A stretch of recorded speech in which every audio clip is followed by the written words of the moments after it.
হোসেনের জন্য দেওয়া না থাকে। এবং আশেকের জন্য কোনো থিওরি নাই, আশেকের কোনো ফতোয়া নাই। অনেকে বলে এইটা ওইটা করে কেন? আশেকের জন্য কোনো ফতোয়া চলে না।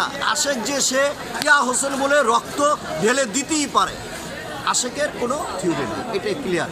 পাশাপাশি আরেকটি কথা বলতে চাই, আমরা যে এজিদের যে অন্যায় সেই প্রতিবাদটা আমরা তো বুকে ধারণ করে আছি জি, এবং এই শোককে আমরা মাতমে রূপ নিয়েছি জি। পাশাপাশি আরেকটি জিনিস, সারা বিশ্বের মুসলমান আমরা যারা আমাদের প্রিয় নবী হজরত মোহাম্মদ সাল্লাল্লাহু সাল্লামকে ভালোবাসে জি, এবং তারা কিন্তু তার দহিত্র হাসান হোসেন তার নাতি ছেলের প্রতি আমরা শ্রদ্ধা নিবেদনও করি এইভাবে। জি। তার পাশাপাশি আমি বলতে চাই যে আজকের এই দিনটা শুধু এটাই নয়, সারা পৃথিবীর সমস্ত অন্যায়ের প্রতিবাদের একটি রূপ কিনা সেই বিষয়টা যদি আপনি 100% সত্যর জন্যই ইমাম হোসেন ওদিন কারবালায় রক্ত ঢেলে দিয়ে সত্যকে বিজয় করে দিয়েছেন। এক কথায় যত সত্য আছে এই পুরো সত্যটাকে জাগ্রত করে দিয়ে গেছেন আমার হোসেন। যে কারণে কুল কায়নাতের শ্রেষ্ঠ আল্লাহর ওলি বলেছেন, শাহ হাসতে হুসাইন, বাদশাহ হাসতে হুসাইন, দিন হাসতে হুসাইন, দিনে পানা হাসতে হুসাইন, সরদাত নাদা দর দস্তে দর ইজিদ, হাক্কা কে বিনায়ে লা ইলাহা হাসতে হুসাইন। এটা কে বলেছে জানেন?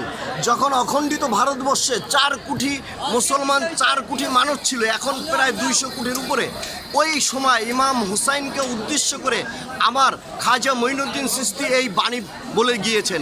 তার মানে সত্যর প্রতীক হচ্ছে আমার হুসাইন।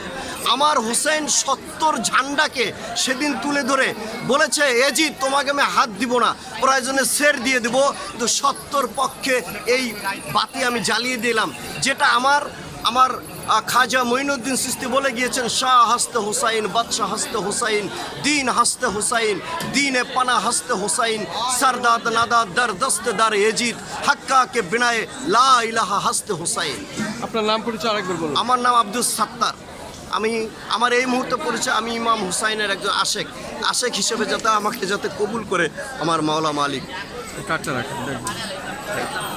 শুধু দর্শক, আজকে আমরা শুনলাম হাসান হোসেন কারবালার যে হৃদয় বিদারক ঘটনাটি, তার কিছু ইতিহাস আমরা জানলাম।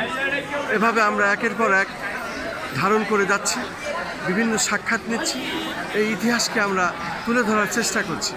মূলত অন্যায়ের প্রতিবাদ কিভাবে করতে হয় এবং অন্যায়ের প্রতিবাদ ইসলামে কিভাবে আছে, মুসলিম জাহানে কিভাবে আছে, মুসলিম সমাজে কিভাবে আছে, সেটাই তার একটি উদাহরণ উনি জানালেন আমাকে।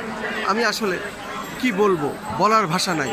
আমি দেখতে পাচ্ছি লাখ লাখ ধর্মপ্রাণ মুসলিম তারা এখানে এসেছেন, তারা এই 10ই মুহররম পবিত্র আশুরা পালন করছেন, সেটাই আমি ধারণ করছি এবং দেখানোর চেষ্টা করছি। আমি খন্দকার মাসুদুজ্জামান, আমার 12টি ইউটিউব চ্যানেল, 2টা অনলাইন পোর্টাল, প্রত্যেক বছরই আমি আসি এবং সেটা আমি এইভাবেই ধারণ করি। আমি আমার সাধ্যমতো দেখানোর চেষ্টা করছি। আমি চাই অন্যায়ের প্রতিবাদ এইভাবেই হোক। পৃথিবীতে ইতিহাসে এই ধরনের ঘটনা আর নাই। তখন থেকে অন্যায়ের প্রতিবাদ শুরু হয়েছে এবং সেই অন্যায়ের প্রতিবাদ এই মাতমের মাধ্যমে তারা ধারণ করেন।